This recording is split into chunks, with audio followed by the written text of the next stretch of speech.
तो आप लोगों की क्लासेस लगातार दो विषयों की चल रही हैं, जिसमें एक आपको पढ़ाया जा रहा है भारतीय राज्य व्यवस्था और दूसरा आप लोगों को भूगोल। ठीक है, दो सब्जेक्ट आप लोगों के चल रहे हैं और ये सब्जेक्ट तब तक चलते रहेंगे लगातार जब तक इनका कोर्स कंप्लीट ना हो जाए। ठीक है, तब तक चलाए जाएंगे जब तक इनका कोर्स कंप्लीट ना हो जाए। और इसी बीच में हम लोग टीचर्स का एम्पैनलमेंट भी इस हफ्ते तक कर देंगे, जिसमें आप लोगों के द्वारा जो चयनित किए गए नए शिक्षक हैं वो शिक्षक आप लोगों के लिए नेक्स्ट अवेलेबल रहेंगे। ठीक है, अब आप लोग ये बताइए कि अब तक आप लोगों को जो जो चीजें बताई गई हैं, जो जो सब्जेक्ट में टॉपिक आप लोगों ने पढ़े हैं, उस टॉपिक में कहाँ कहाँ आप लोगों को प्रॉब्लम आई। टॉपिक्स पढ़े हैं ना आप लोगों ने सारे? ठीक है, कौन कौन से टॉपिक्स आप लोगों ने पढ़े हैं? जैसे अगर हम लोग बात करें सबसे पहले भारतीय राज्य व्यवस्था की, देखिए लास्ट सेशन में भी भारतीय राज्य व्यवस्था, जो पुराने छात्र हैं उन्होंने भारतीय राज्य व्यवस्था को पढ़ा है। क्लियर?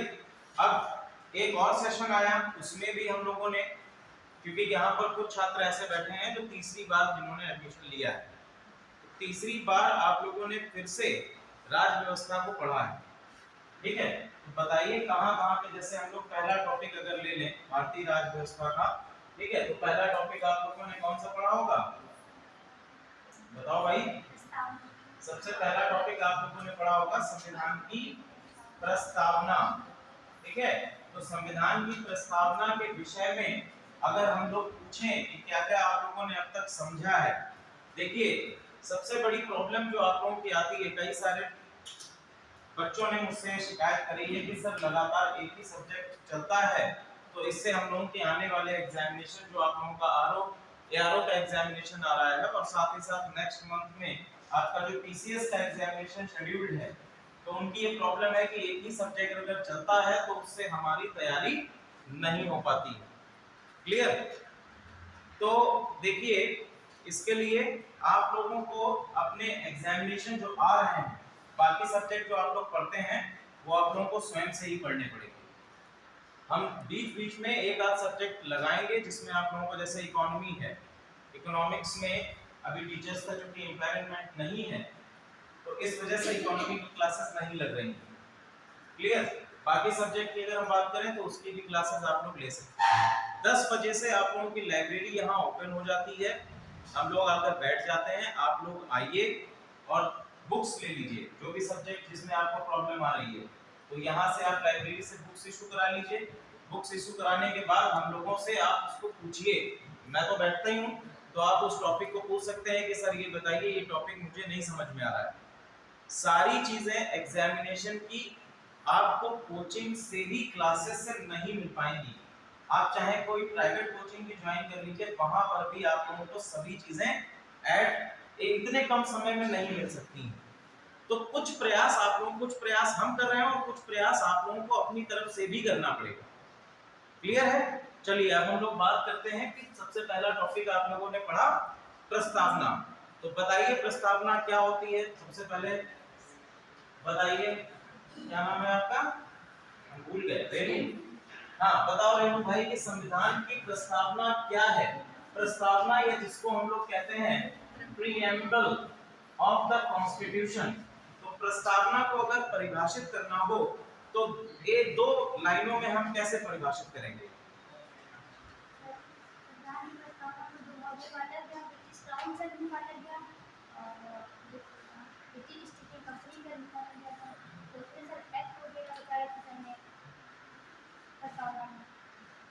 ठीक है, आप बताइए प्रस्तावना क्या है? आपका कहना है कि संविधान की प्रस्तावना को दो भागों में बांटा गया है, यही ना?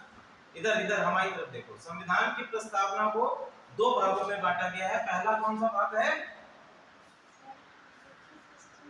ब्रिटिश ईस्ट इंडिया कंपनी, और दूसरा ब्रिटिश क्राउन। ठीक है, दूसरा क्या है? British crown.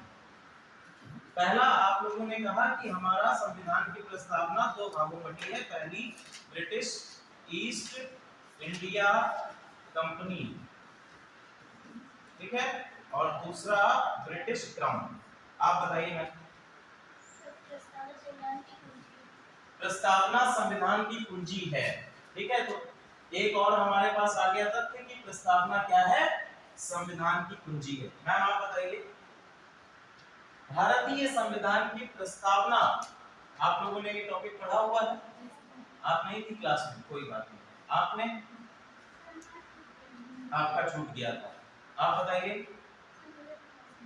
हाँ, क्लास में नहीं थे, आप बताइए।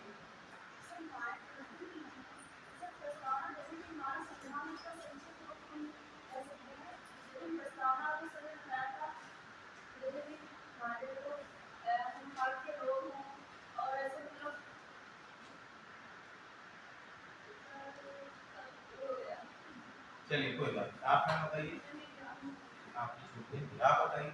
नहीं, आप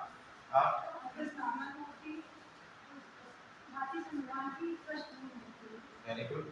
अब दूसरा तथ्य हमारे पास आ गया कि ये क्या है, भारतीय संविधान की पृष्ठभूमि है। पहला तथ्य क्या आया, कुंजी है। एक ये तथ्य है कि ब्रिटिश दो भागों में बटी है, दूसरा है कुंजी है, तीसरा है पृष्ठभूमि। और कुछ आप ऐड करना चाहेंगे इसमें?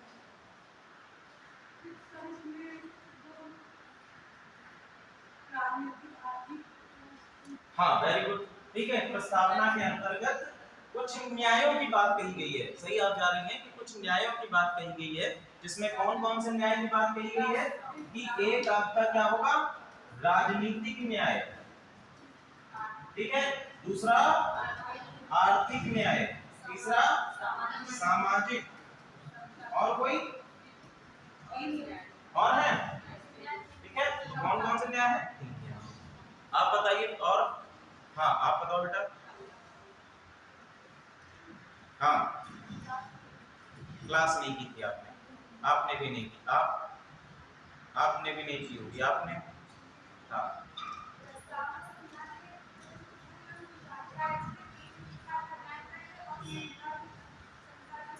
ठीक है, समता भी इसमें बताया गया है। समता तो सामाजिक न्याय के अंतर्गत आ जाएगी, सामाजिक न्याय के अंतर्गत समता।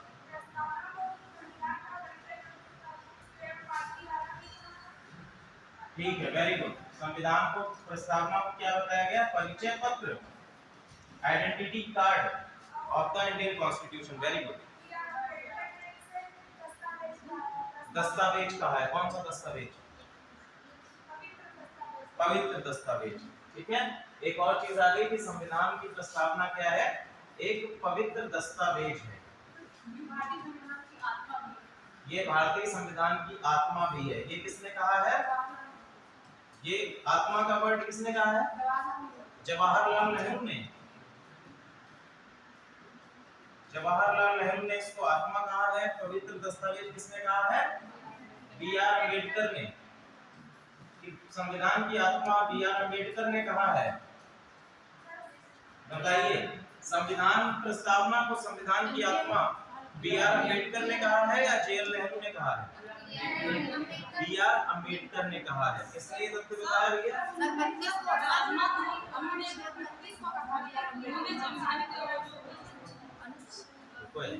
इसको बताइए, प्रस्तावना संविधान की आत्मा है, ये तथ्य किसने दिया है, नेहरू जी ने दिया है या बी आर अम्बेडकर जी ने दिया है? ठीक है, और ये वाला जो है पवित्र दस्तावेज, ये किसने कहा है, बी आर अम्बेडकर ने कहा है। बी आर अम्बेडकर ने अन्य किसी और कौन सा आपका संविधान का भाग है जिसको संविधान की आत्मा कहा?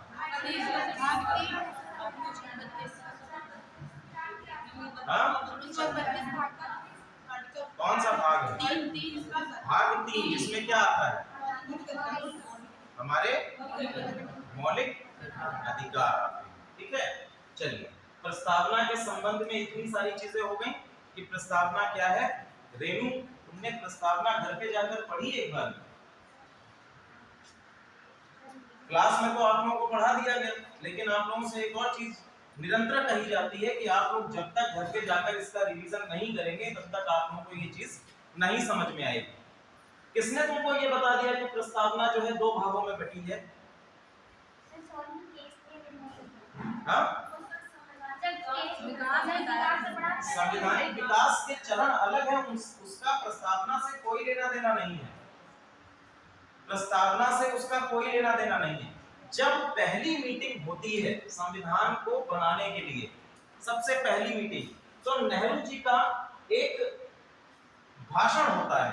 उस भाषण को हम लोग कहते हैं ऑब्जेक्टिव रेजोल्यूशन। क्या कहा गया? Objective resolution. कि संविधान को बनाने वाली जो समितियां थी, उन्होंने हमारे प्राइम मिनिस्टर जवाहरलाल नेहरू जी से पूछा कि भारत के लिए आपको किस प्रकार का संविधान चाहिए। तो उन्होंने अपने भाषण में जो जो चीजें कही, उसी को हम लोगों ने किसमें ले लिया? अपनी प्रस्तावना का रूप दे दिया। इसका संविधान के विकास के चरणों से कोई लेना देना नहीं है। संविधान के विकास का जो चरण आता है वो कब से कब तक है? 1773 से लेकर 1947 तक। और इसमें दो चरण है आपके। इसमें कौन कौन से चरण हैं? इसमें 1773 से 1857 तक का एक चरण है, जिसको हम लोग कहते हैं कंपनी रूल, कंपनी शासन। और कंपनी शासन के अंतर्गत जितने अधिनियम आए हैं उसको हम एक अलग उसमें रखते हैं। और बेसिकली इसमें कौन से एक्ट आए हैं? चार्टर एक्ट आए हैं, चार्टर एक्ट आए हैं।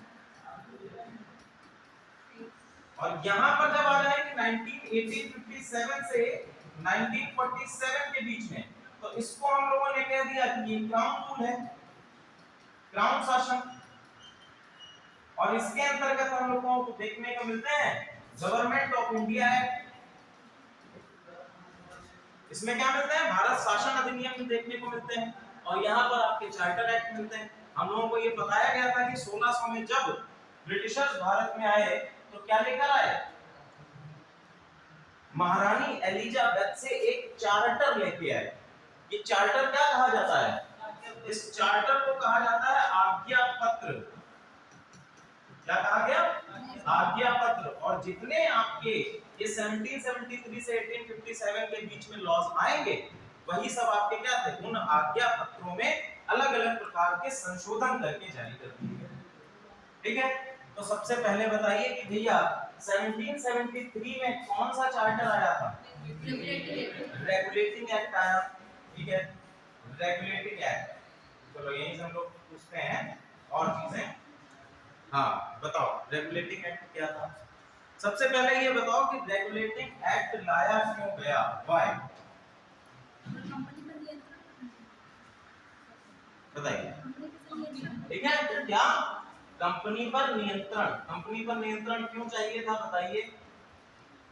क्योंकि सर जैसे ये लोग यहाँ कंपनी के दिन काम कर रहे थे और वहाँ पर से लोग हम लोग ऐसा अगर हम कंपनी तो इसलिए उनको निगरानी के लिए। और कोई इसको इलैबोरेट करना सही बता रही हैं आप बताओ। बताओ, इसको तो 3-4 बार पढ़ चुके हो भाई। हिस्ट्री में भी मैं पढ़ा चुका हूँ, आप लोगों ने इसमें भी पढ़ा है। अब बताओ इसमें कि ये क्या है, रेगुलेटिंग एक्ट क्यों लाया गया? कि सबसे पहले आपने बताया कि इसको कंपनी पर नियंत्रण करने के लिए लाया गया। तो ऐसा क्या हुआ? हम ये जानते हैं कि 1600 में कंपनी भारत में आ चुकी थी। और एक्ट कब आया? 1773 में। तो क्या वहां पर बैठे लोगों को, ब्रिटिश ब्रिटेन में जो बैठे हुए लोग हैं, उनको अभी तक इतने लंबे स्पैन ऑफ टाइम में कंपनी पर नियंत्रण करने का सुझाव नहीं आया होगा? तो इतने 150 सालों के बाद ऐसा क्या हो गया कि उनको कंपनी को नियंत्रण में लेने की आवश्यकता पड़ गई? सर तो इसमें कुछ कंपनी लोग नहीं अपने को स्वतंत्र मतलब घोषित कर ली थी, तो उनको डर था कि कहीं भारत में भी ऐसा ना हो। कहां पर? अमेरिका में कई सारी कंपनियों ने अपने आप को स्वतंत्र घोषित कर लिया। ठीक है, एक कारण ये हो गया। और घाटे में तो नहीं जा रही थी कंपनी, बहुत फायदा कमा रही थी और कंपनी के अधिकारी उससे ज्यादा फायदा कमा रहे थे।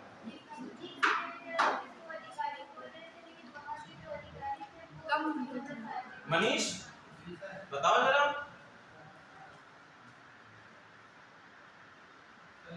ब्रिटेन की संसद चाहती है कि भारत में जो कंपनी का शासन बढ़ रहा है तो उनको कंट्रोल करेंगे, तो एक देश में ऐसा आ जाएगा कि ये हमारी भी बात नहीं सुनेगी और स्वतंत्र कंपनी स्थापित करेगी। वेरी गुड, आप बताओ।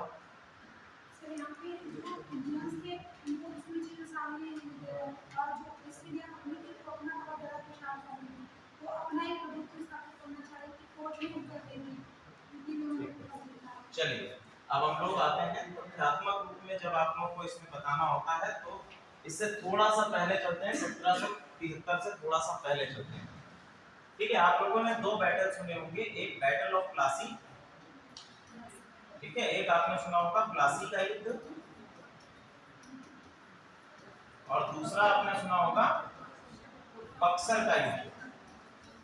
बक्सर का युद्ध, प्लासी का युद्ध और बक्सर का युद्ध। बक्सर के युद्ध का परिणाम क्या था? बक्सर का युद्ध कब हुआ है बताइए जरा? 1764, ठीक है। और बक्सर के युद्ध का आउटकम क्या था, परिणाम? परिणाम क्या था? कौन सी संधि बक्सर के युद्ध का परिणाम? कौन सी संधि? इलाहाबाद की संधि। वेरी गुड, इलाहाबाद की संधि ये बक्सर के युद्ध का परिणाम थी, ठीक है। इलाहाबाद की संधि के अंतर्गत सबसे पहला पॉइंट जो दिया गया वो क्या था? दीवानी अधिकार। दीवानी अधिकार किसको प्राप्त हो गए? ब्रिटिशर्स को, या हम सिंपली कह सकते हैं ईस्ट इंडिया कंपनी को ये दीवानी अधिकार प्राप्त हो गए। कहां कहां पर? बंगाल, बिहार, मद्रास कौन बोला? बंगाल, बिहार और उड़ीसा का क्या हुआ? दीवानी के अधिकार प्राप्त हो, ठीक है। अब बताओ रेनू कि ये दीवानी क्या होता है? कोई गाना वाना तो नहीं है दीवानी में दीवानी? क्या है ये दीवानी?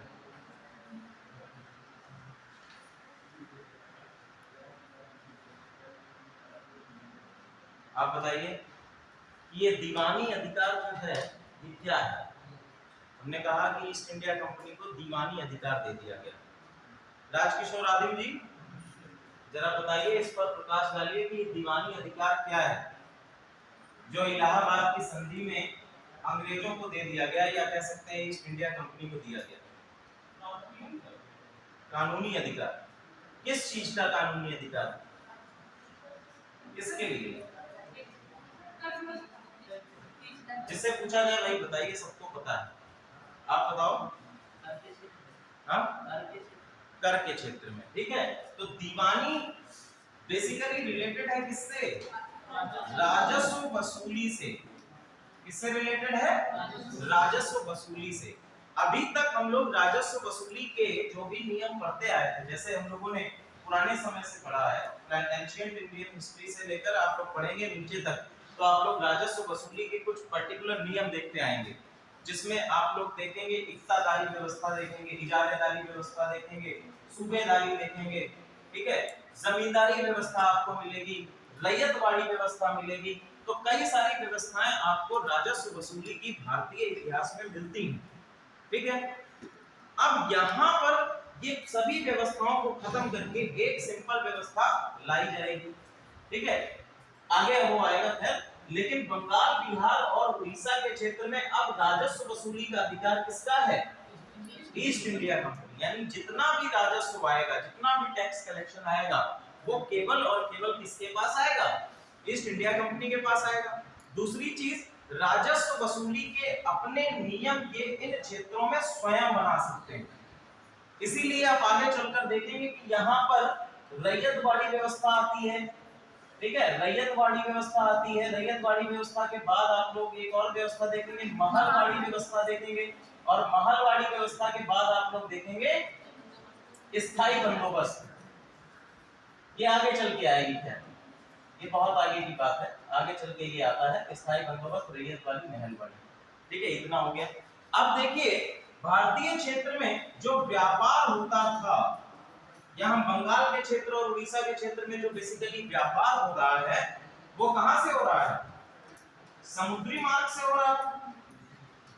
और समुद्री मार्ग पर मैंने कहा कि पोर्ट होते हैं और बंदरगाहों पर सामान लादने के लिए कुछ पर्चियां, या हम कह सकते हैं कुछ लाइसेंस इशू कराए जाते थे व्यापारियों को।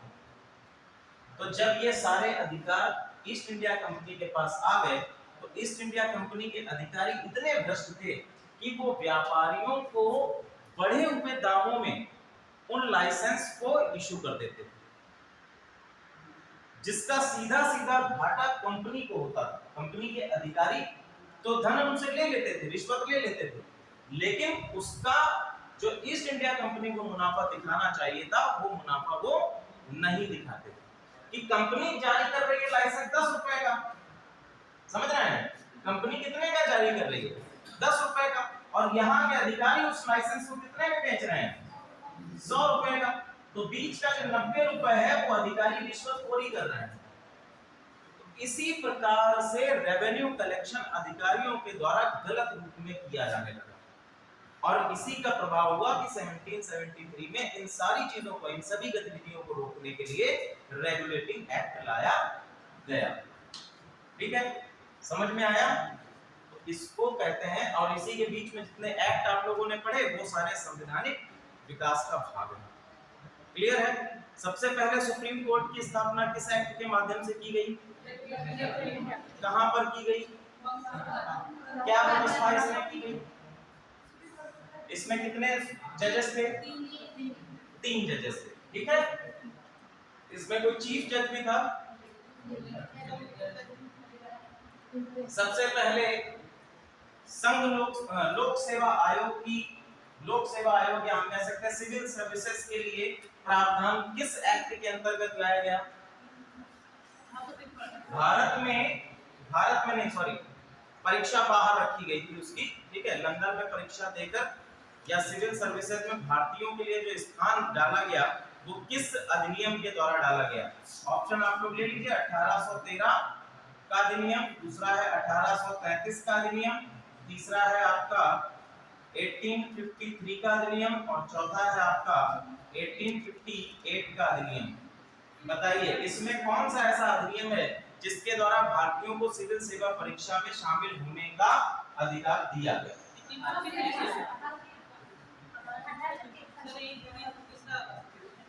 कौन सा? 53, 33 या 1813? ठीक है, तो 53। ओके, इसके बाद ये देखिए जितने भी छोटे छोटे अधिनियम हैं इसमें ऐसे प्रश्न आपके बनते हैं जो फैक्चुअल होते हैं। ठीक है, जैसे सबसे पहला वायसराय कौन है? सबसे पहला गवर्नर जनरल ऑफ इंडिया कौन है? ठीक है, तो इस तरह के क्वेश्चंस आपके संवैधानिक विकास से बनते हैं। क्लियर है यहां तक? आगे हम लोग चलिए, और क्या क्या आप लोगों ने पढ़ा है?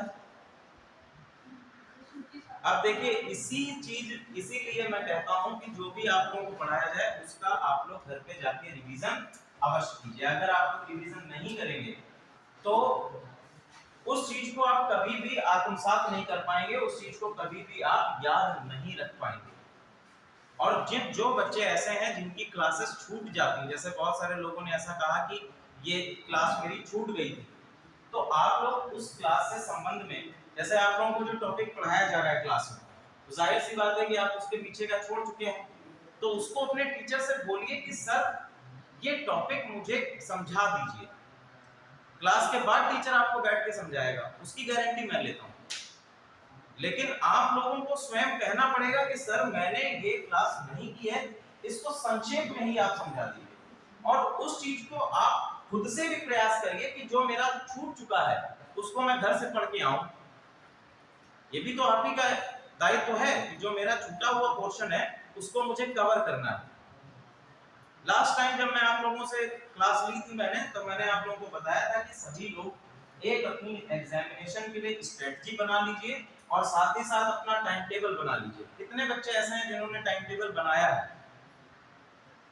एक बच्चा है, बाकी लोग ऐसे ही चल रहे हैं। तो अगर आप लोग इसी तरह से चलते रहेंगे तो सफलता नहीं मिलेगी। ये कटु शब्द मैं बोल रहा हूं लेकिन ये सच्चाई है, सफलता इस तरह से नहीं मिलेगी। आप लोगों को दृढ़ता से इसमें लगना होगा। समझ ही रहे हैं आप लोग कि वर्तमान समय में सरकारी नौकरियों के लिए कितना अधिक कंपटीशन है, और अगर इस कंपटीशन को आपको पार पाना है तो खुद को उसी तरह से प्रिपेयर करना होगा। आप लोग टाइम टेबल बनाइए, टाइम टेबल के अकॉर्डिंग पढ़िए और एक पर्टिकुलर स्ट्रेटजी बनाइए। एनसीईआरटी मैंने सभी बच्चों के लिए कहा है कि आप लोग सबसे पहले कुछ मत सोचिए। आप लोगों में एक ये और क्वेरी रहती है कि सर मुझे समझ नहीं आ रहा है कि सिलेबस क्या है। एक सबसे इंपॉर्टेंट चीज आप लोगों की ये क्वेरी रहती है, और मैंने हमेशा आप लोगों से कहा है कि सिलेबस बहुत ही लिमिटेड है। ऐसा नहीं है कि यूपीएससी और यूपीपीसीएस का सिलेबस बहुत वास्ट है। वो आप लोगों से कुछ नहीं चाहता है, वो केवल और केवल इतना चाहता है कि आप लोग बेसिक चीजों की नॉलेज रखें, बेसिक चीजें जो आपके आसपास हो रही है। एनसीईआरटी, अब ज्यादातर बच्चे इसमें ऐसे हैं कि अलग अलग एग्जामिनेशन की तैयारी कर चुके हैं, और इसीलिए उनका कंफ्यूजन और बढ़ता है। जैसे बहुत सारे बच्चे ऐसे हैं जिन्होंने बीएड एंट्रेंस की एग्जामिनेशन की तैयारी करी है, ठीक है, उसके बाद बीएड कर लिया, और बीएड करने के बाद उन्होंने टेट की भी तैयारी करी है, टेट हो गया, सीटेट हो गया, इन सब की तैयारी भी करी है, और अदर एग्जामिनेशन जो होते हैं वनडे एग्जामिनेशन उनकी भी तैयारी करी है, एसएससी वगैरह भी। हमें लगता है कि लगभग सभी बच्चे एक बार तैयारी कर चुके हैं। तो ऐसी कंडीशन में जब हम लोग यूपीएससी में आते हैं, ये सारे एग्जामिनेशन तैयारी करने के बाद जब यूपीएससी में आते हैं, तो हमें ऐसा लगता है, जब हम उन टॉपिक्स को देखते हैं, ऐसा लगता है कि यही तो कोर्स हम ऑलरेडी पढ़ चुके हैं, यही तो लगता है। बिल्कुल एक जैसा सिलेबस है, टॉपिक तो सेम रहेंगे, हिस्ट्री तो नहीं बदल जाएगी, वो तो एंशिएंट है तो एंशिएंट रहेगी। वहां पर अशोक हो गए, वहां पर सिंधु घाटी सभ्यता हो गई, वहां पर हर्षवर्धन हो गए, तो सब वही रहेंगे। पॉलिटी का संविधान है, संविधान में भी सेम चीजें रहेंगी। आप लोगों के प्रस्तावना है, संवैधानिक विकास है, ये सभी चीजें एज इट इज रहेंगी, लेकिन बस उनको पढ़ने का तरीका अलग हो जाता है। यहां पर आपको पढ़ने के लिए, अगर आप एनसीईआरटी नहीं पढ़ेंगे तब भी ये एग्जाम आप क्लियर कर लेंगे, लेकिन अगर आपको सर्विसेज, सिविल सर्विसेज में जाना है तो एनसीईआरटी के बिना आप इसको क्लियर नहीं कर सकते। डायरेक्ट क्वेश्चन एनसीईआरटी से आप लोगों के बनते हैं, फिर कहते हैं 8वीं कक्षा की किताब से बनाकर क्वेश्चन दे देता है यूपीएससी या पीसीएस का भी एग्जामिनेशन, 8वीं कक्षा की किताब से। और 8वीं कक्षा की किताब हम कभी पढ़ते हैं सबसे पहले सभी अभ्यर्थी, ऐसे अभ्यर्थी जो पढ़ चुके हैं उनके लिए तो कोई बात नहीं, लेकिन सबसे पहले आप लोगों को ये काम करना है कि इसको पढ़ लीजिए अच्छी तरह से, ठीक है। एनसीईआरटी कवर करिए 1 महीने में, 1 महीने बाद इसके आगे की चीजें हम आपको और बताएंगे। दूसरा हम लोगों ने सब्जेक्ट पढ़ा भूगोल, ये तो हमें समझ में आ गया कि पॉलिटी में आप लोग बहुत पीछे हैं, तो उसको कवर करने का प्रयास करिए। सभी लोगों से मैं ये अपेक्षा रखता हूं कि जितना 1 महीने में अभी आप लोगों को कोर्स पॉलिटी का पढ़ा दिया गया है, इसको आप लोग रिवाइज करेंगे और इससे संबंधित क्वेश्चंस मेरे पास लेकर आएंगे। क्लियर है? इसको एक बार रिवाइज कर लीजिए, क्योंकि अभी लगभग 10-12 दिन तक आपके शिक्षक अवेलेबल नहीं है, पॉलिटी की क्लास नहीं हो पाएगी, तो आप लोग प्रयास करिए कि इसको तब तक आप लोग पूरी तरह से रिवाइज कर लें। क्लियर? और बाकी जो क्वेरी हो वो आप मेरे पास लेकर आइए, मैं आप लोगों की क्वेरी सॉल्व कर दूंगा। दूसरा चीज आते हैं भूगोल पे। भूगोल में क्या कंडीशन है आप लोगों की, ये भी देख लेते हैं। तो भूगोल में आप लोगों ने भाई क्या क्या पढ़ा है, चलो हम लोग एक ही टॉपिक ले लेते हैं। प्लेट विवर्तनी की सिद्धांत पढ़ा है? प्लेट विवर्तनी की सिद्धांत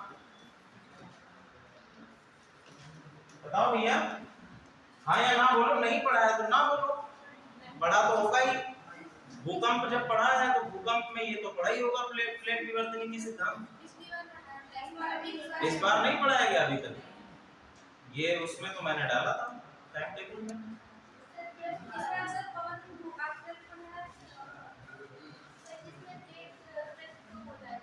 हाँ पढ़ाया गया है ना, बिल्कुल पढ़ाया गया होगा ऐसा। जब भूकंप और वोल्केनो पढ़ाया गया होगा तो आप लोगों को ये भी पढ़ाया गया, ठीक है। चलो पहले हम लोग आ जाते हैं भूकंप पर। और अभी मान लीजिए अभी नहीं पढ़ाया गया तो पढ़ा तो आप लोगों ने वही होगा ही। मैं बता तो रहा हूँ, यहाँ पर ऐसे चेहरे बैठे हैं जो तीसरी बार बैठे हुए हैं क्लास में, कोई दूसरे सेशन में बैठा हुआ है और कुछ तीसरी बार वाले भी, तो उन्होंने तो 2 बार इसको ऑलरेडी पढ़ लिया है, फिर भी कह रहे हैं कि ये पढ़ा हुआ नहीं। चलिए भूकंप के विषय में हम लोग बात करते हैं। तो भैया क्या है भूकंप, क्यों आता है भूकंप, बताओ। भूकंप क्या है?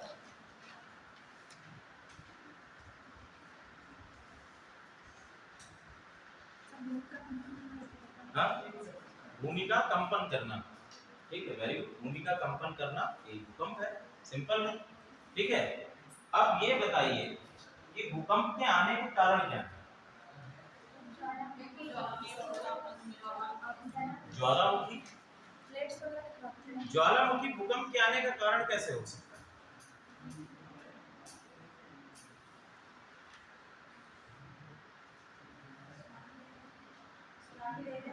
सुनामी लहरें।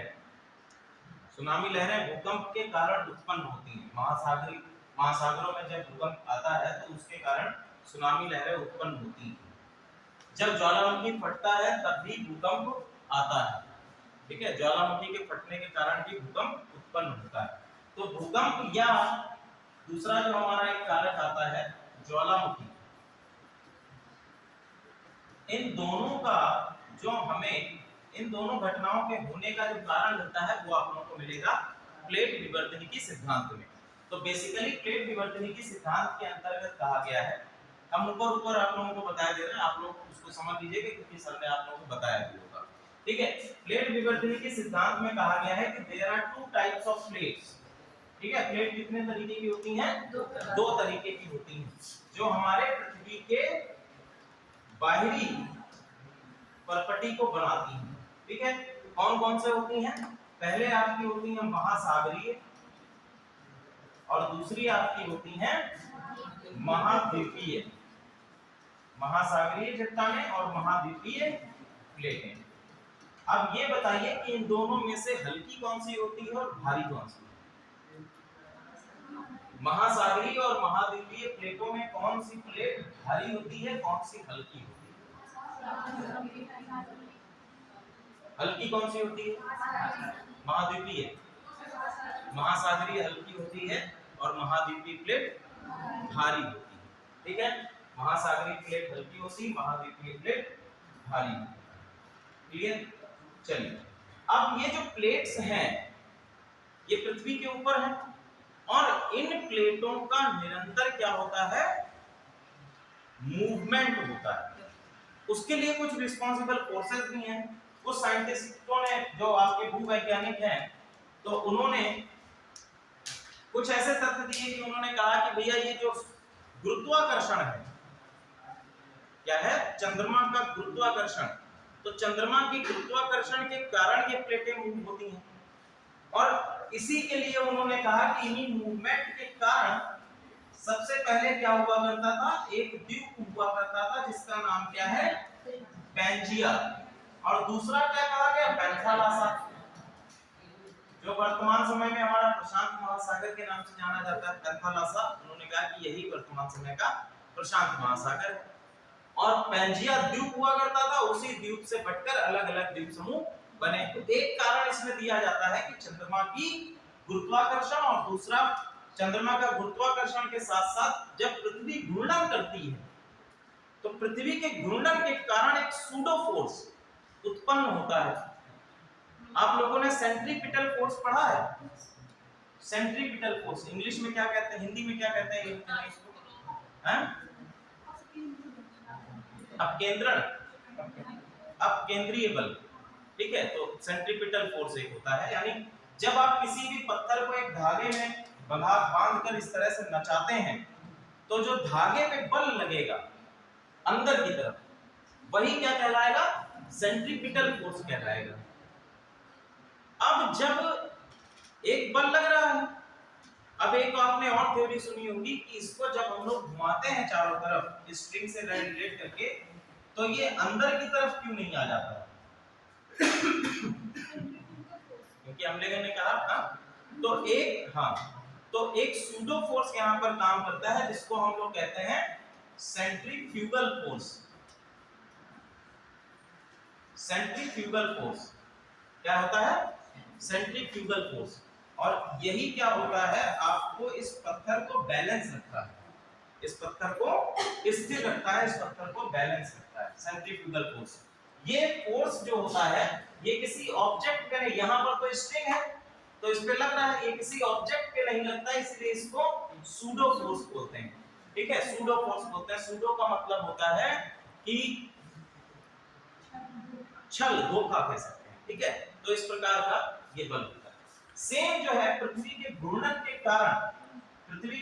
के कारण एक बल इस पर लगता है जिसको हम लोग कहते हैं कोरियालिस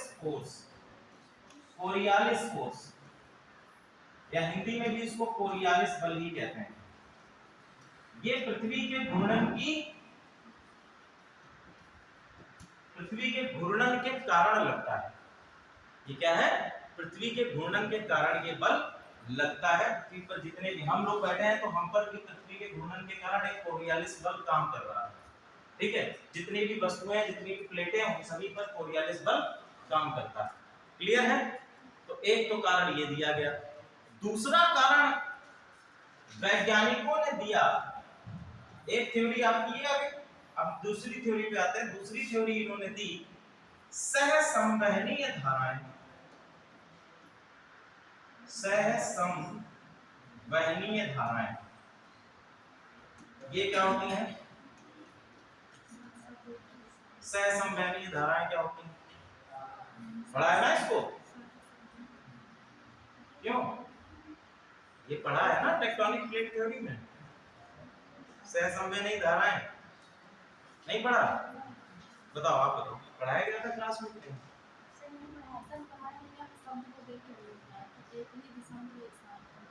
नहीं।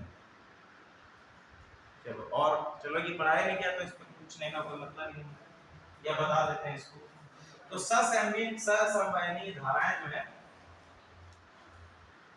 पृथ्वी के जितना अंदर आप जाते जाएंगे, ये पृथ्वी की भूपर्पटी है, ठीक है। भूपर्पटी के बाद क्या आता है? मेंटल। मेंटल के बाद क्या आता है? कोर। कोर में दो होता है, एक आपका आउटर कोर होता है बाहरी, और एक आपका कोर होता है इनर। इनर कोर और आउटर कोर।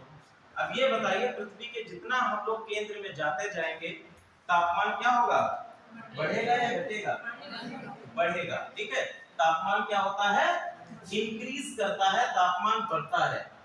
अच्छा, फिजिक्स में आप लोगों ने एक कंसेप्ट पढ़ा होगा कि एनर्जी हमेशा हायर कंसंट्रेशन से लोअर कंसंट्रेशन की तरफ मूव करती है। पढ़ा है ना? एनर्जी क्या होती है?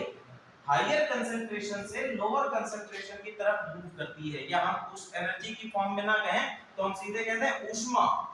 ऊष्मा क्या होगी? हायर कंसंट्रेशन से लोअर कंसंट्रेशन की तरफ मूव करेगी या बढ़ेगी।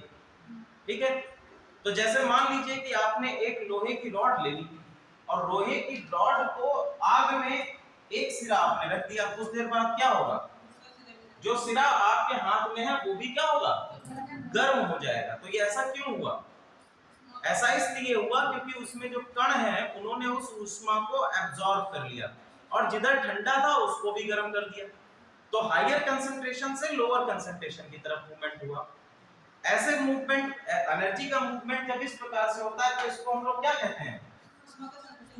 ऊष्मा का संचालन कहते हैं। ठीक है, क्या कहते हैं? संचालन या कंडक्शन।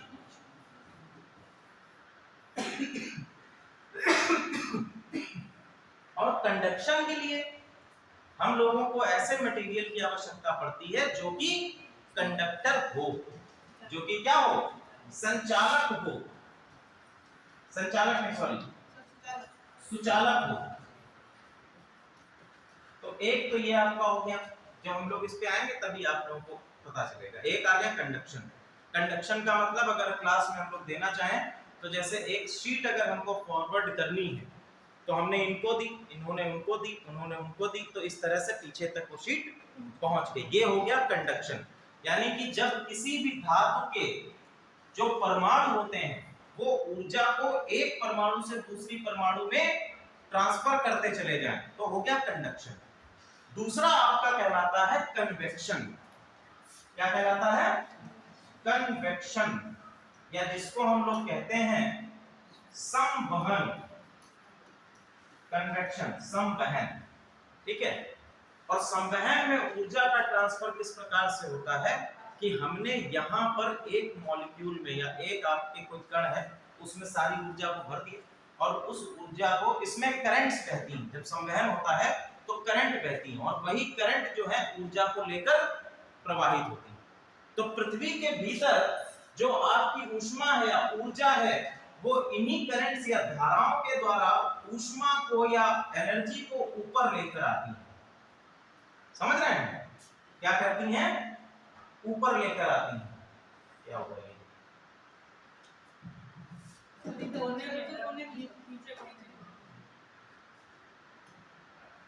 ठीक, या इसको हम लोग यहां पर बनाते हैं।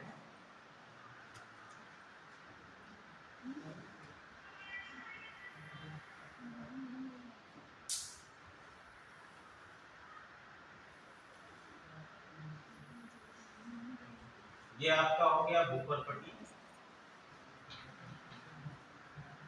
ये आपका हो गया मेंटल।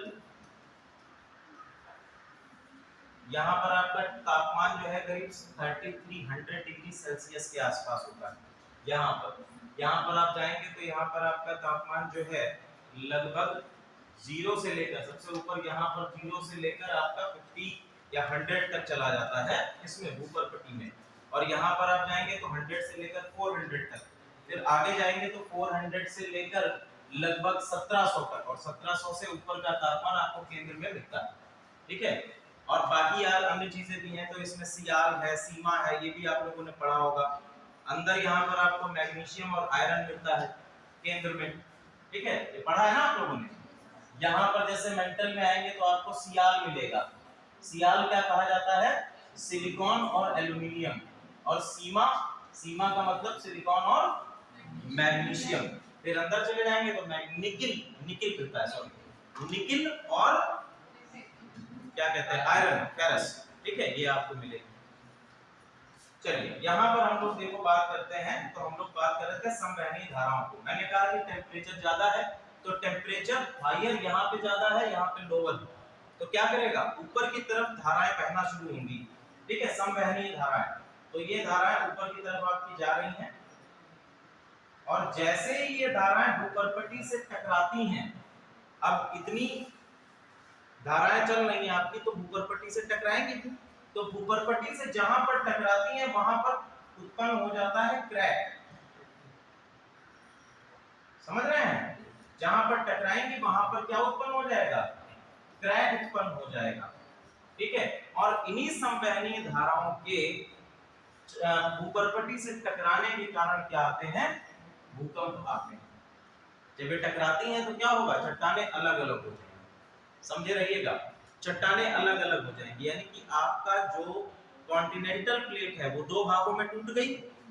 अब दो भागों में टूट गई तो यहां से जो धारा टकराएगी, ये दो धारा जो है वो दो दिशाओं में भी बट जाती है, अलग अलग दिशा में बट गई।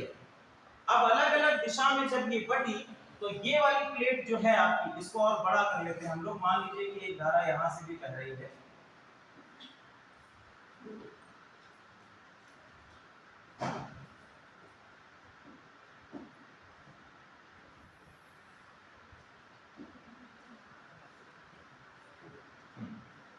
एक धारा आपकी इधर से आ रही है, ये भी टकराएगी यहाँ पर, इधर एक इसकी दिशा इधर मूव कर जाएगी, एक इसकी दिशा इधर मूव कर जाएगी। एक धारा जो है आपकी यहाँ से चल रही है, ये भी ऊपर की ओर जाएगी, यहाँ से टकराएगी, इधर की ओर मूव कर जाएगी, और ये आपकी इधर की ओर मूव कर जाएगी। ऐसा ही तो होगा, कुछ अलग अलग जगह पे पर से करंट्स आएंगी।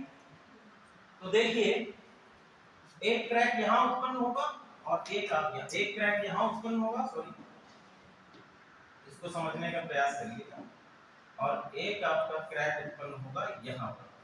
क्लियर? अब देखो, ये जो आपकी प्लेट्स टूटी हैं, इनको हम लोग अलग अलग ले लेते हैं।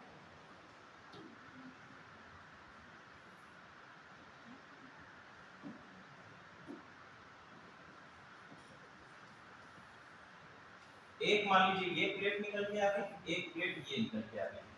अब इसमें इधर वाला पोर्शन अगर हम केवल लें तो ये प्लेट किधर की तरफ मूव करेगी?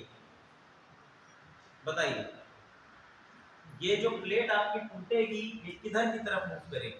जिधर को संवहनीय धारा चल रही है, जिधर को धारा चल रही है उधर की तरफ ही तो मूव करेगी, और यहाँ वाली जो प्लेट है वो इधर की तरफ मूव करेगी, इस तरह से, ठीक है, इस तरह से। तो ऐसे मूवमेंट को हम लोग बोलते हैं कन्वर्जेंस मूवमेंट। क्या बोलते हैं? Convergence movement. Convergence movement. और जब इस तरह का मूवमेंट होता है तो अंततः ये चट्टानें क्या होंगी? अंततः ये चट्टानें एक दूसरे से टकराएंगी आकर ना, ठीक है, एक दूसरे से टकराएंगी आके। तो अगर कन्वर्जेंस मूवमेंट दो लोगों के दो ऐसी चट्टानों के बीच में है जो महाद्वीपीय हैं, जो कैसी हैं? महाद्वीपीय हैं, तो इनसे क्या, इनका क्या निष्कर्ष निकलेगा, मतलब इसका आउटकम क्या होगा? तो पहला आउटकम क्या होता है इनका? पहला आउटकम होता है भूकंप। जब ये एक दूसरे से टकराएंगी तो टकराने के कारण भूकंप की उत्पत्ति होगी, ठीक है। भूकंप की उत्पत्ति के साथ साथ इनसे एक और चीज होती है, वलय पर्वतों का निर्माण। क्या होता है? वलय पर्वतों का निर्माण। देखो बहुत सारी चीजें एक दूसरे से इंटरकनेक्टेड हैं, ठीक है। अब वलय पर्वतों का निर्माण कैसे हो जाएगा बताओ भैया? हैं?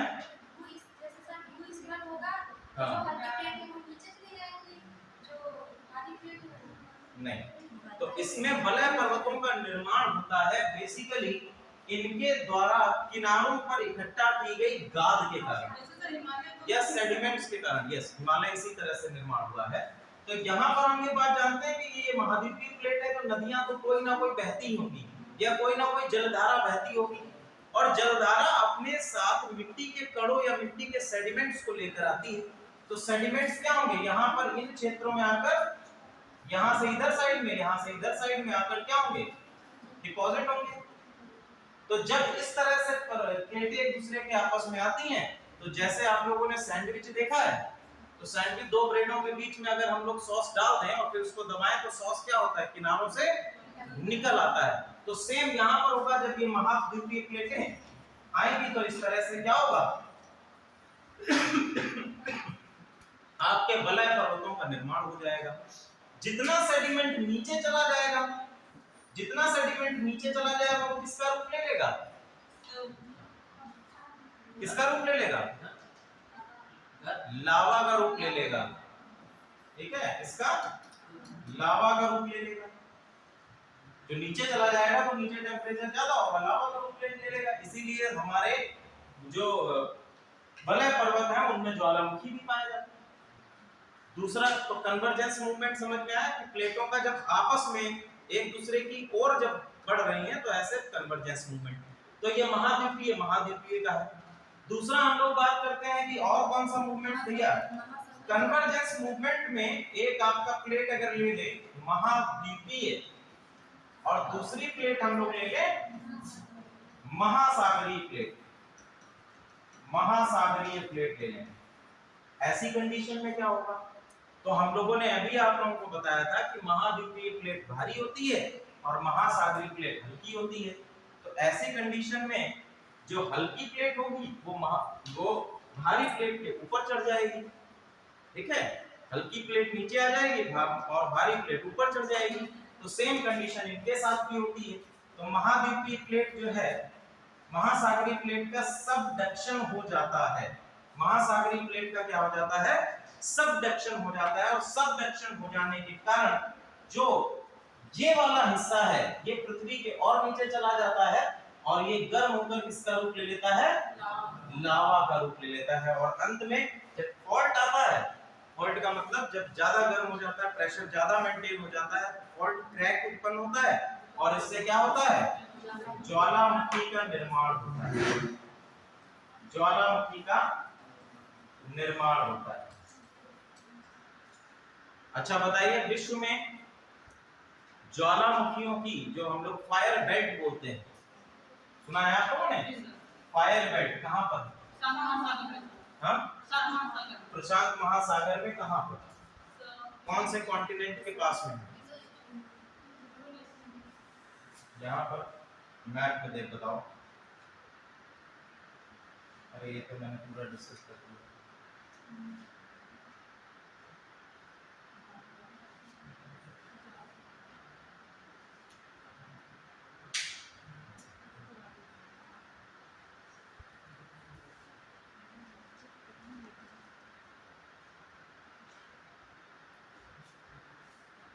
इसको कनेक्ट नहीं किया है क्या विकास नेट से?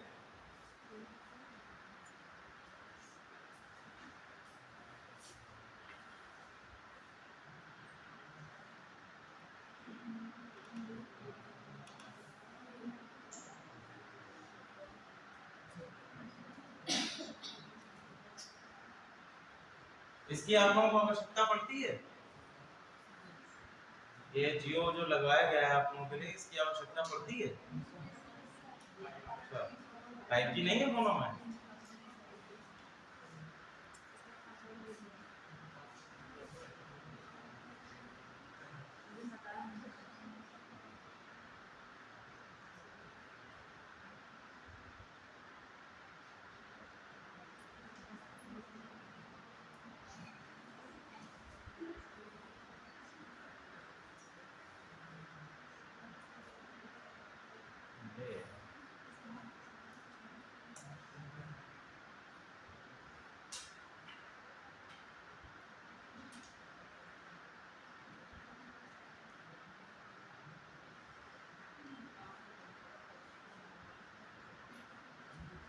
अब बताइए इसमें जो है, ये बताइए कि यहाँ पर जो आपका रिंग्स ऑफ फायर कहा जाता है वो कहाँ पर? इंडोनेशिया। मतलब आपका कहना है कि इधर साइड में ये हिस्सा जो है ये रिंग्स ऑफ फायर पे आता है। ये वाला नहीं आता है क्या साउथ अमेरिका का? ये वाला यही तो है, ठीक है। ये वाला जो आपका हिस्सा है यहाँ पर आपका रिंग्स ऑफ फायर है, और जितने भी ये आपके हिस्से देख रहे हैं ये भी आपके ज्वालामुखीय क्षेत्रों में आते हैं। क्लियर है? ये इमेज डाउनलोड होगी नहीं होगी? अब देखिए आप कई सारी चीजें इसमें ऐसे भी मिलान कर सकते हैं कि प्लेटें टूटी हैं। आप लोगों को इसका उदाहरण भी देखने को मिल जाएगा। तो यहाँ वाला ये पीस अगर आप देखें तो ये पीस यहाँ पर आसानी से फिट हो सकता है? बिल्कुल हो सकता है। ऐसा लग ही रहा है कि यहाँ से टूटकर अलग हुआ है, ठीक है। इसी तरह से अन्य जगहों को भी आप देखेंगे तो ऐसी सिमिलैरिटीज या हम लोग इस तरह के अलग अलग फॉल्ट्स महाद्वीपों में देख सकते हैं कि जिससे ये लगता है कि ये इन्हीं के कारण अलग अलग हुए। क्लियर है? चलिए इन चीजों को आप लोग बहुत ध्यान से पढ़ा करिए, ये बहुत ही इंपॉर्टेंट आप लोगों के टॉपिक्स होते हैं। तो हमने कहा कि इनसे क्या होता है, ज्वालामुखी का निर्माण होता है। क्लियर है? दूसरा आपका आता है जब दो प्लेटें एक दूसरे के विपरीत मूवमेंट कर रही हैं। जब दो प्लेटें एक दूसरे के विपरीत मूवमेंट कर रही हों, ऐसी स्थिति में क्या होगा? दो प्लेटें अलग हो गई तो ऐसी स्थिति में क्या होगा बताइए? इसको हम लोग कहते हैं डाइवर्जेंट मूवमेंट। क्या बोलते हैं? Divergent movement. ठीक है। डाइवर्जेंट मूवमेंट में होता है महासागरों का निर्माण। ठीक है, पहला महासागरों का निर्माण, दूसरा आपका झीलों का निर्माण। दो प्लेटें अलग होंगी तो अगर ज्यादा अलग हो गई तो महासागर बनेंगे, अगर कुछ थोड़ा सा अलग हुई हैं तो वहां पर एक झील का निर्माण हो जाएगा। ठीक है, या फिर आपके छोटे ओशंस का निर्माण हो जाएगा। तो पहला दूसरा क्या आ गया? महासागरों का निर्माण, क्योंकि यहाँ पर जो प्लेटें अलग होती हैं उनका स्थान लेने के लिए जल जो है आता है, महासागरों का निर्माण। अब इसमें आपका जो ब्लैक सी है, कैस्पियन सी है, ये सबसे बड़े उदाहरण हैं इस प्रकार की प्लेट टेक्टोनिक के अलग होने का। ठीक है, क्योंकि वो आप देख रहे होंगे कि चारों तरफ से घिरा हुआ है।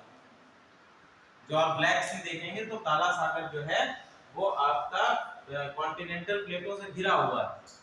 तो ऐसी स्थिति में सिंपल सी बात है कि वहां से प्लेटें खिसकी और उसके कारण जल आया और उससे निर्माण हो गया आपके ब्लैक सी। क्लियर है?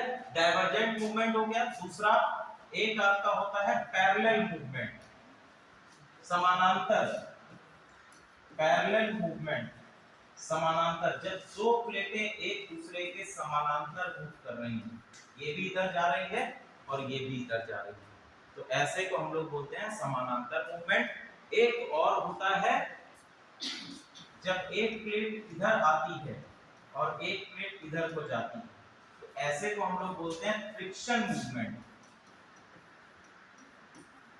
क्योंकि ये प्लेटें आपस में क्या करती हैं, आपस में घर्षण करती हैं। तो घर्षण करने के बाद कभी कभी ऐसी स्थिति में ये प्लेटें आपस में जुड़कर एक ही दिशा में मूव करने लगती हैं, अथवा ये निरंतर भूकंपों का कारण बनती हैं। जब घर्षण ज्यादा होगा तो इनकी मिट्टी, ये प्लेटें आपस में टेम्परेचर अधिक हो जाने के कारण जुड़ जाती हैं और फिर एक ही दिशा में मूव करने लगती हैं। या फिर ऐसी स्थिति में क्या होता है कि ये लगातार, जब इनके बीच में घर्षण इतना अधिक नहीं होगा, फोर्स अधिक नहीं होता है, तो ये लगातार भूकंप का कारण बनती है। यहाँ तक समझ में आ गया? तो ये आपकी मूवमेंट का क्या इफेक्ट पड़ेगा? समांतर मूवमेंट में कोई इफेक्ट नहीं निकलता है, दोनों प्लेटें आपस में मूव करती रहती हैं। बस ये अगर और किसी चट्टान से टकराती हैं जाकर, तब ये भूकंप उत्पन्न करती हैं, या बाकी जो आप लोग देखे हैं वो उत्पन्न होता है। लेकिन अगर दो प्लेटें मूवमेंट कर रही हैं एक दूसरे के समानांतर, एक दूसरे के पैरेलल, तो उनसे कोई भी इम्पैक्ट नहीं होता। क्लियर है? जैसे आप लोगों की ट्रेन की दो पटरियां हैं, तो ट्रेन की दो पटरियां कहीं पर जाकर नहीं मिलती। क्लियर? तो अगर वो मिलेगी ही नहीं प्लेटें, तो उनमें कोई भी टकराव नहीं होगा। टकराव नहीं होगा तो ना ही समुद्रों का निर्माण होगा, ना ही भूकंप आएगा, ना ही ज्वालामुखी बनेगा। ठीक है, मेन चीज यहाँ पर आपको ये ध्यान में रखना है कि जब भी किसी दो प्लेटों के बीच में टकराव की उपस्थिति हो, या फिर दो प्लेटें एक दूसरे से अलग हो रही हो, ऐसी स्थिति में ही कोई ना कोई इम्पैक्ट हमारे भूपटपट्टी पर या पृथ्वी की आंतरिक संरचना पर होगा, अन्यथा नहीं। ठीक है? अच्छा, भूकंप में आप लोगों ने एक और चीज पढ़ी होगी, वेव्स, धाराएं, तरंगें पढ़ी होंगी। तो बताइए, भूकंप में सर्वाधिक नुकसान किस तरंग से होता है? या सबसे पहले ये बताओ, आप ही बताओ रेणु, भूकंप में कितनी तरंगें पृथ्वी के भूपटपट्टी से टकराती हैं?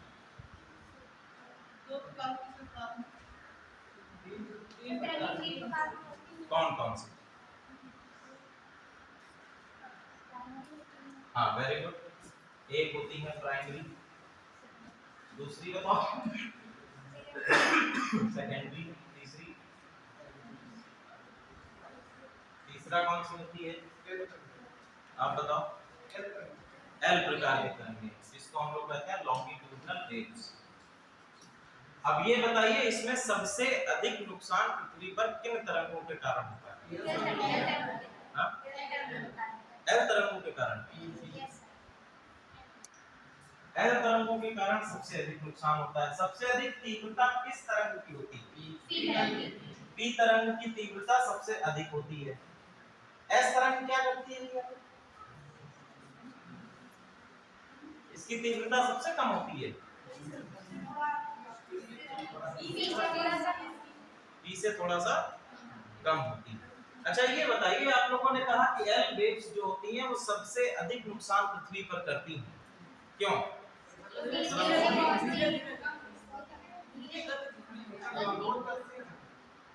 और क्या कारण है? तो सबसे इंपॉर्टेंट कारण है कि जो हमारी एल वेव्स होती हैं वो पृथ्वी पर इस प्रकार से संचरण करती हैं।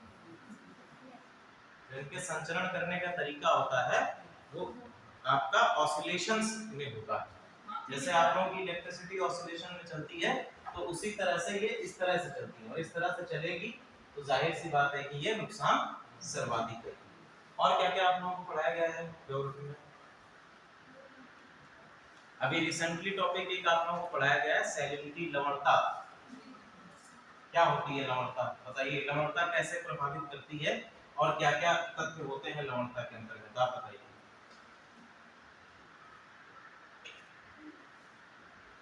नहीं थे क्लास में? थे? पता नहीं है? आप बताओ बेटा, लवणता क्या होती है? नमक की मात्रा। तो क्या उसमें होता है, क्या प्रभावित करती है? हाँ? तो नमक होता है, उसका फॉर्मूला है सोडियम क्लोराइड। हम ये पूछ रहे हैं कि किसी भी सागर की लवणता कैसे वहां की बायोडायवर्सिटी को प्रभावित करती है।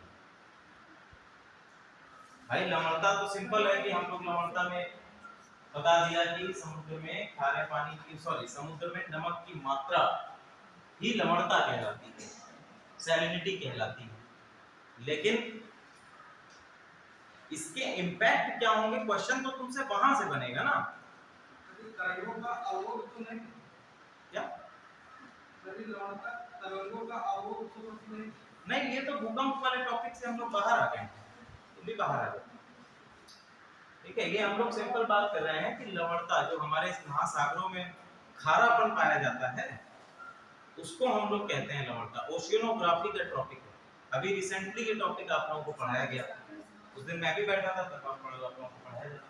सैलिनिटी की वजह से जो ओशन वाटर होता है उसकी एक लेयर बन जाती है उसकी सरफेस पे, जिससे कि जो नीचे के जो होते हैं मतलब कि मछलियाँ या फिर जो भी इसके अंदर जीव पाए जाते हैं उन तक ना तो ऑक्सीजन से इसे पहुँच पाती है ना तो सनलाइट पहुँच पाती है, जिससे उनका जनजीवन अस्त व्यस्त हो जाता है। और उसमें रेड एल्गाई उसमें उसको नहीं आता है, कोरल्स को भी वो नुकसान करती है, रीफ्स बनती है उसकी वजह से। ठीक, वेरी गुड। ठीक है, तो अगर हम लोग बात करें सैलिनिटी क्या होता है, सैलिनिटी क्या होता है कि आपके महासागरों या समुद्रों में जो नमक की मात्रा होती है उसी को हम लोग सैलिनिटी कहते हैं। अगर इसकी मात्रा ज्यादा हो जाती है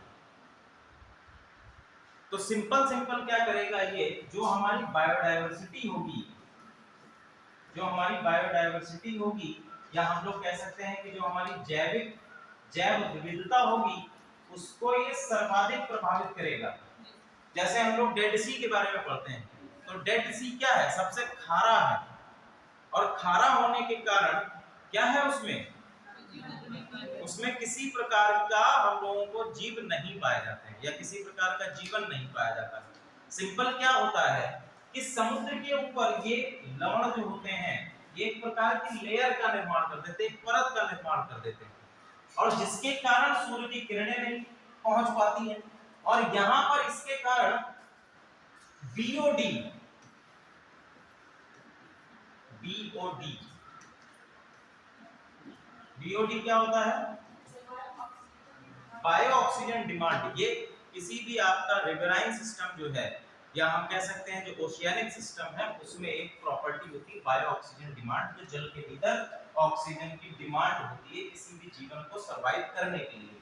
ठीक है, तो ये बायो ऑक्सीजन डिमांड जो है ये पूरी नहीं हो पाती है और यहाँ पर हम लोग देखते हैं कि जीवन या बायोडायवर्सिटी धीरे धीरे खत्म होने लगती है। क्लियर है? अगर ये लवणता कम होगी उसके क्या इम्पैक्ट होगी, ये तो हो गया कि ज्यादा होगी तो सिंपल है जीवन नहीं हो पाएगा, बायोऑक्सीजन डिमांड नहीं हो पाएगी और भी कई प्रकार के लेकिन अगर ये सैलिनिटी कम हो, ऐसी कंडीशन में क्या होगा? उसकी गहराई होगी वो कम हो सकती है, क्योंकि नीचे से जो उसमें जीव उत्पन्न होंगे, रीफ्स बनाएंगे, तो हो सकता है समुद्र की जो गहराई को उसकी लेयर को कम कर सकता है। Very good. और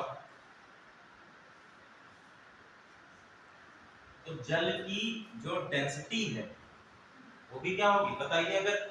अगर आपकी सैलिनिटी कम है तो जो आपके ओशियानिक वाटर की डेंसिटी है वो क्या होगी, कम होगी या ज्यादा होगी? डेंसिटी कम हो जाएगी। और अगर लवणता ज्यादा है तो डेंसिटी बढ़ेगी या घटेगी? बढ़ जाएगी। ठीक है, इसीलिए आप देखते हैं कि डेड सी पर आप अगर तैरने की प्रयास करेंगे तो आराम से तैर सकते हैं क्योंकि उसकी डेंसिटी क्या है, ज्यादा। ठीक है, अगर डेंसिटी कम होगी, बेटा मोबाइल फोन मेरी क्लास में यूज करना एकदम मना है, नहीं तो मैं उठा के फेंक दूंगा, फिर आप ये भी नहीं कह पाओगे कि टूट गया है। समझ रहे हैं? अगर मैं क्लास ले रहा हूं तो मोबाइल फोन एकदम आपकी पॉकेट में रहना चाहिए, स्विच ऑफ कर लीजिए अथवा उसको साइलेंट मोड में डाल लीजिए। पहली रो में आप बैठे हुए और उसके बाद क्लास में आप मोबाइल इस्तेमाल कर रहे हो, ये बिल्कुल भी एक्सेप्टेबल नहीं है। पता नहीं क्यों पापी गर्लफ्रेंड याद करती रहती है।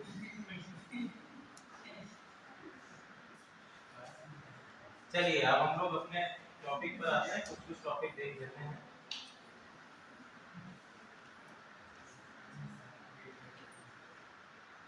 हाँ, सबसे पहला आपका आज का टॉपिक है एमसीडी, या जिसको हम लोग कहते हैं municipal corporation of Delhi. Municipal corporation of Delhi. अब एक एल्डरमैन को मनोनीत करने का अधिकार किसको दे दिया गया है? लेफ्टिनेंट गवर्नर को दे दिया गया है। किसको दे दिया गया है? लेफ्टिनेंट गवर्नर को दे दिया गया है। तो आप लोग ये अच्छी तरह से जानते हैं कि जितने भी आपके महानगरीय क्षेत्र होते हैं इसमें एक म्युनिसिपल कॉर्पोरेशन होता है ना? म्युनिसिपल कॉर्पोरेशन होता है। दो चीजें आपकी हैं बेसिकली, इसको हम लोग संविधान में जब लोकल गवर्नमेंट पढ़ते हैं, ठीक है, लोकल गवर्नमेंट पढ़ते हैं, तो लोकल गवर्नमेंट के अंतर्गत दो चीजों को हम लोग पढ़ते हैं। कौन सा आर्टिकल है बताइए लोकल गवर्नमेंट के लिए, और किस अनुच्छेद किस संवैधानिक संशोधन के द्वारा ये लोकल गवर्नमेंट की अवधारणा ऐड की गई। और इसके पीछे इसमें 3 क्वेश्चन आपके इंपॉर्टेंट बनते हैं, मेंस में भी बनता है जब हम लोग लोकल गवर्नमेंट की बात करते हैं, ठीक है। तो पहला ये आता है कि लोकल गवर्नमेंट के पीछे किस महापुरुष की अवधारणा है, ठीक है। सबसे पहले इसका जो अवधारणा दी गई वो किसके द्वारा या किस फिलॉसफी पर आधारित है, पहली चीज तो ये पूछी जाती है। दूसरी क्वेश्चन पूछा जाता है आपसे कि ये ऐड किसके माध्यम से किया गया, या किस संवैधानिक संशोधन के द्वारा इसको ऐड किया गया है। और तीसरा इसमें पूछा जाता है कि इसको किस अनुच्छेद के अंतर्गत रखा गया। 3 चीजें आ गई। तो लोकल गवर्नमेंट में मैं आप लोगों को सबसे थोड़ा थोड़ा बता देता हूँ कि लोकल गवर्नमेंट में पहला चीज आपका आ जाता है, या पहला स्तर जो आपका आ जाता है वो है आपकी क्या? ग्राम सभा। ग्राम सभा जिसमें आप लोग प्रधानी का इलेक्शन देखते हैं, वो आपका एक स्तर आ गया। दूसरा आपका आ जाता है शहरों में या नगरों में, तो एक आपकी आती है नगर पालिका, ये ग्राम सभा वाला अलग है। और एक आपका आ जाता है नगर पालिका, और दूसरा आपका आ जाता है नगर पंचायत।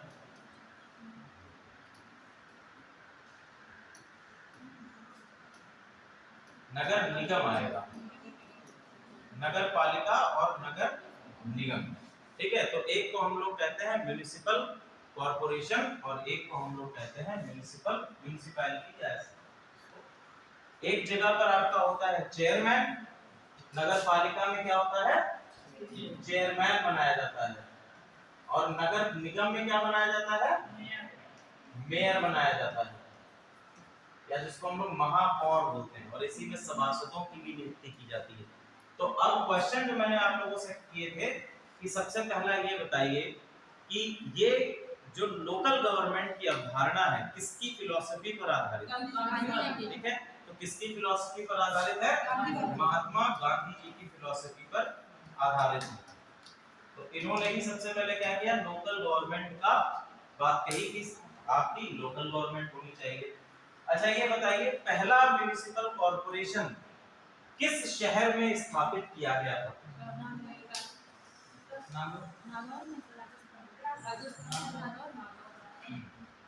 पुराने, हम बहुत पहले अंग्रेजों के समय में पूछ रहे हैं, आजादी से पहले।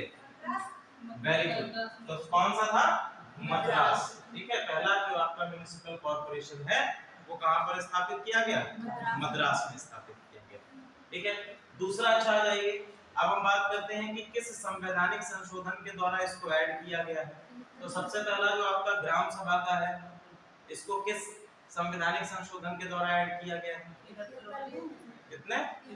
73वें संवैधानिक संशोधन से, ठीक है। 73वें संवैधानिक संशोधन से इसको ऐड किया गया। नगर पालिका और नगर निगम को 74वें, ठीक है, वेरी गुड। 74वें संवैधानिक संशोधन से इसको ऐड किया गया। इतना आप लोगों को इसके विषय में पता होना चाहिए। अब हम लोग आ जाते हैं दिल्ली के संदर्भ में, ठीक है। दिल्ली के संदर्भ में सुप्रीम कोर्ट ने कहा कि यहाँ पर एक एल्डरमैन मतलब होता है कि कोई आपका, शुरुआत में आप लोगों ने सुना होगा कि सरपंच होता है या मुखिया के तौर पर सबसे बुजुर्ग सदस्य को नामित किया जाता था। तो सेम चीज यहाँ पर कहेगी कि एमसीडी में एक एल्डरमैन को नामित किया जाएगा और इसका अधिकार किसके पास होगा? लेफ्टिनेंट गवर्नर के पास होगा, ठीक है। अब आप लोग ये बात जानते हैं कि लेफ्टिनेंट गवर्नर जो होता है वो किसका प्रतिनिधि है? केंद्र सरकार का प्रतिनिधि है, ठीक है, अब यहाँ पर एक विषमता वाली स्थिति उत्पन्न होगी, जाहिर सी बात है कि सरकार किसकी है, वहां पर आम आदमी पार्टी की सरकार है, ठीक है। लेकिन जब हम लोग एमसीडी की बात कर रहे हैं तो वहां पर जो मेन आपका कार्य हो रहा है वो किसके द्वारा किया जा रहा है, सेंट्रल गवर्नमेंट के द्वारा किया जा रहा है। तो सेंट्रल गवर्नमेंट और स्टेट गवर्नमेंट के बीच में एक विषमता की स्थिति उत्पन्न होने की संभावना बढ़ती है, ठीक है। या हम लोग इसको सिंपल पढ़ सकते हैं सेंट्रल स्टेट रिलेशन के बीच में। लेकिन हम ये जानते हैं कि दिल्ली को क्या है, स्पेशल स्टेटस प्राप्त है, ठीक है। दिल्ली को क्या है, स्पेशल स्टेटस प्राप्त है। आर्टिकल नंबर कितने इसके बीच में, 229 ए, यही तो है, 229 ए के अंतर्गत इसको प्राप्त है ना, 239, सॉरी नहीं 239 नहीं है, चलो अभी 29 ए नहीं है, जिसके अंतर्गत इसको एनसीटी घोषित किया गया है, नेशनल कैपिटल टेरिटरी के रूप में घोषित किया गया है। इस पर हम लोग बात करते हैं। तो दिल्ली नगर निगम अधिनियम 1957 की धारा 3 दिल्ली के एलजी को मंत्री परिषद से सहायता या परामर्श किए बिना एल्डरमैन नामित करने की शक्ति प्रदान करती है। यानी कि इसको आपकी स्टेट गवर्नमेंट, जो दिल्ली की स्टेट गवर्नमेंट है, उनकी मंत्री परिषद से सलाह किए बिना ऐसा कौन कर सकता है, लेफ्टिनेंट गवर्नर दिल्ली में कर सकता है। क्लियर?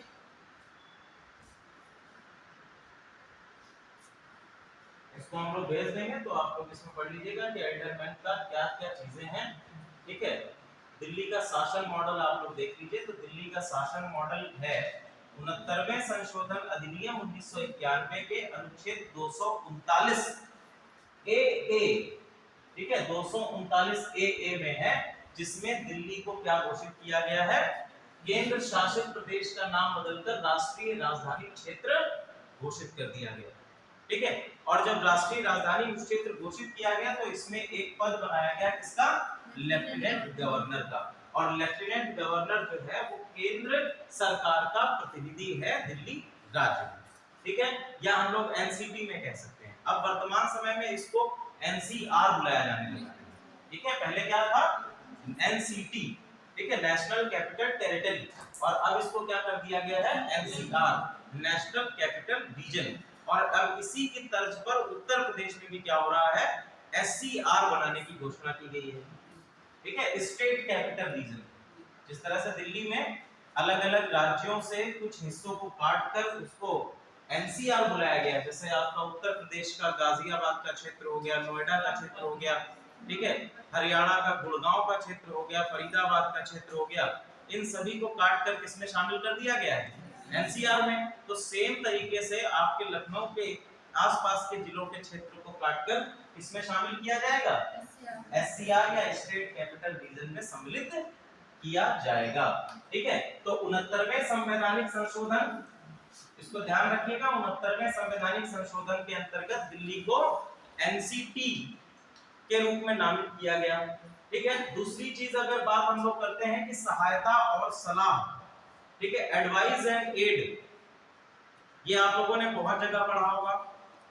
जब भी मान लीजिए प्रधानमंत्री कोई नियुक्ति करते हैं, राष्ट्रपति कोई नियुक्ति करते हैं, एलजी कोई भी नियुक्ति करता है, या कोई भी चीज कोई भी अपना निर्णय लेता है, तो ऐसी चीजों में अधिकतर आपने देखा होगा कि वो मंत्री परिषद की सलाह और साथ ही साथ सहायता, एडवाइस एंड एड पर कार्य करता है, ठीक है। लेकिन यहाँ पर सुप्रीम कोर्ट ने क्या कहा है कि वो सहायता और सलाह के बिना ही एल्डरमैन की नियुक्ति कर सकता है, ठीक है। अब देखिए, सहायता और सलाह का नियम उन मामलों पर लागू होता है जहां दिल्ली विधानसभा के पास अधिकार है, जिसमें राज्य और संपत्ति सूची के विषय शामिल हैं। कौन कौन से, जैसे सार्वजनिक व्यवस्था, पुलिस और भूमि, इन पर यह है सलाह और सहायता का नियम लागू नहीं होगा, ठीक है। ये आपने देखा भी होगा, दिल्ली पुलिस का पूरी रूप से, दिल्ली पुलिस जो है आपकी, वो पूर्ण रूप से केंद्रीय सलाह और सहायता पर काम करती है। वहां की राज्य सरकार का अधिकार दिल्ली पुलिस के पास नहीं। तभी तो केजरीवाल चिल्लाते रहते हैं कि मेरे पास है ही क्या, और जाहिर सी बात है कि प्रधान मुख्यमंत्री बनने के कुछ दिनों बाद ही इसी बात को लेकर वो धरने पर भी बैठ गए थे। न्यूज में आप लोगों ने सुना था ना कि मुख्यमंत्री बनने के कुछ ही 1 महीना ही हुआ था और उसके बाद उनको खुद स्वयं धरने पर बैठना पड़ा, और वर्तमान समय में तो मुख्यमंत्री होने के साथ ही जेल में भी हैं। ठीक है, तो ऐसी स्थिति, ऐसी चीजें उत्पन्न हो जाती हैं। चलिए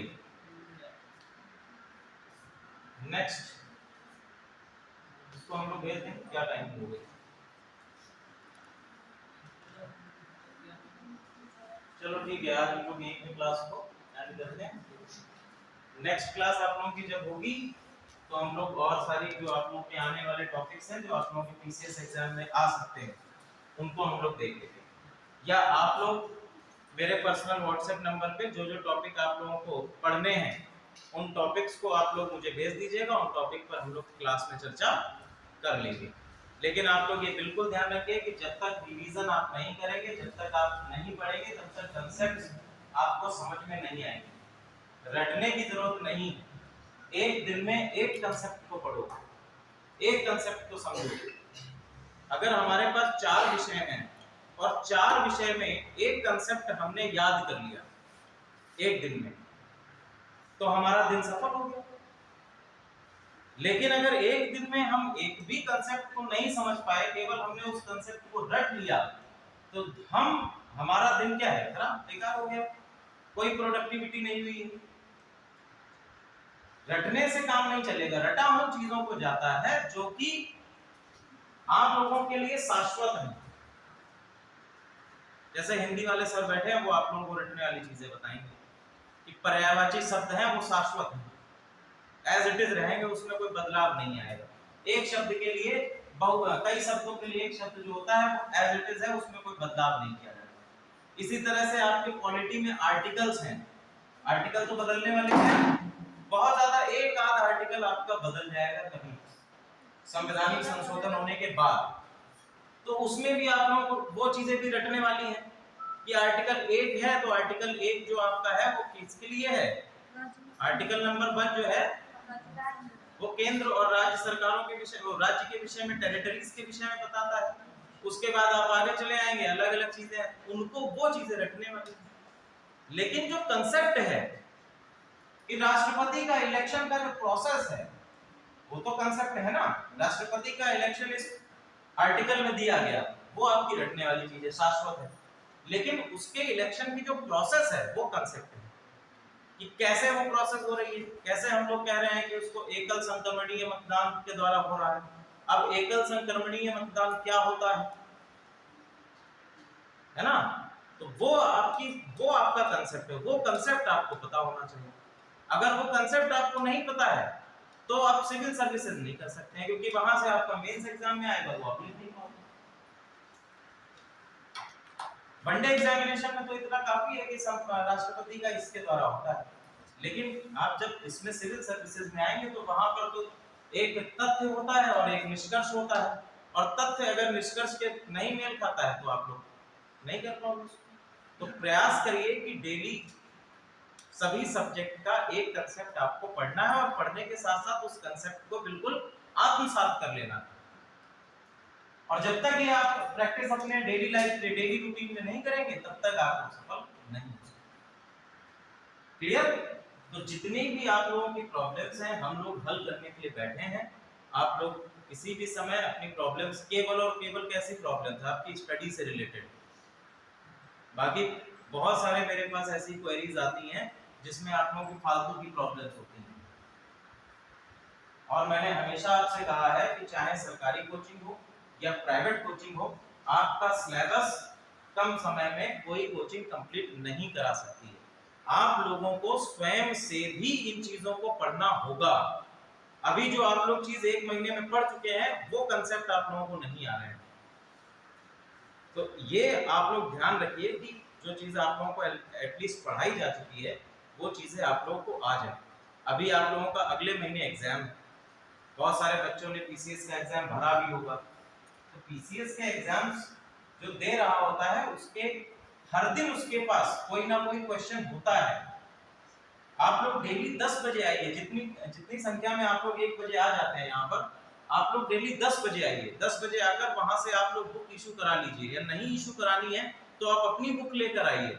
आप लोग यहाँ आके बैठकर पढ़िए, जो चीज नहीं आ रही है आप किसी भी टीचर को कॉल कर लीजिए, उनको बुला लीजिए, वो यहाँ आएंगे, नहीं आएंगे तो मुझे कॉल करिए, मैं बताऊंगा आप लोगों को बताने के लिए। लेकिन जो समय आप लोगों को मिल रहा है उस समय को यूटिलाइज करिए। कंपटीशन आप लोग जान रहे हैं कि कंपटीशन कितना अधिक है, आप लोगों से धाकड़ धाकड़ बच्चे बैठे हुए हैं, बहुत धाकड़ धाकड़ बच्चे बैठे हुए हैं, और वो पेपर को ऐसे सॉल्व कर देते हैं कि पूछो नहीं। अभी जो आप लोगों का पुलिस का एग्जाम हुआ है इसमें पीएचडी वाले बच्चे भी बैठे हैं, ऐसे बच्चे बैठे हैं जो बहुत बुढ़ा गए वो भी बैठे हुए हैं, वो इलाहाबाद में तैयारी कर रहे हैं वो भी बैठे हुए हैं, और उनका एक ही काम होता है, एक सूत्रीय काम है उनका। उन्हें पता है कि वो फिजिकल नहीं पास कर पाएंगे, लेकिन एक सूत्रीय काम होता है कि वो कट ऑफ बढ़ा देते हैं। भाई जाहिर सी बात है कि वो अधिक पढ़े हुए हैं, पीसीएस की तैयारी कर रहे हैं, उन्हें तो सारी चीजें लगभग जो क्वेश्चन पूछे जा रहे हैं कि गीदड़ का जो है स्त्रीलिंग क्या होता है, तो इस तरह के क्वेश्चन जब पूछे जा रहे हैं तो जाहिर सी बात है कि उनका कट ऑफ बढ़ा देंगे। कितने लोगों ने गीदड़िया लगाया है,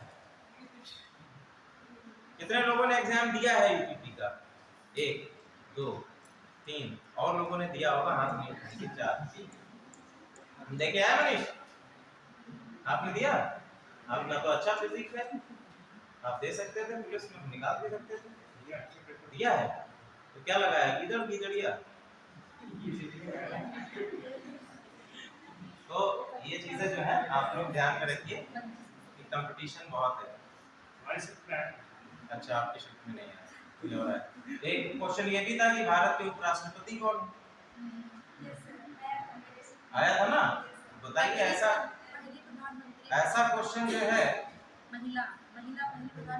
पहली महिला प्रधानमंत्री, ये क्वेश्चन बताइए आ रहा है, तो ऐसे में कहाँ कट ऑफ जाएगी? जो समझ लो 125 नंबर 130 नंबर से ऊपर होंगे उनका आएगा फिजिकल। ठीक है, तो आप लोग तैयारी करते रहो, और तैयारी करने के लिए एक स्ट्रेटजी बनाओ, टाइम टेबल बनाओ, और उसी के बेसिस पे करिए। ऐसे एक सूत्री कार्यक्रम चलाने से भला नहीं होगा, इसके लिए मेहनत करनी पड़ेगी। ठीक है, हम लोग लगे हैं साथ में, और आप लोग भी करिए। और कोई क्वेरी? ठीक है, ओके, थैंक यू क्लास।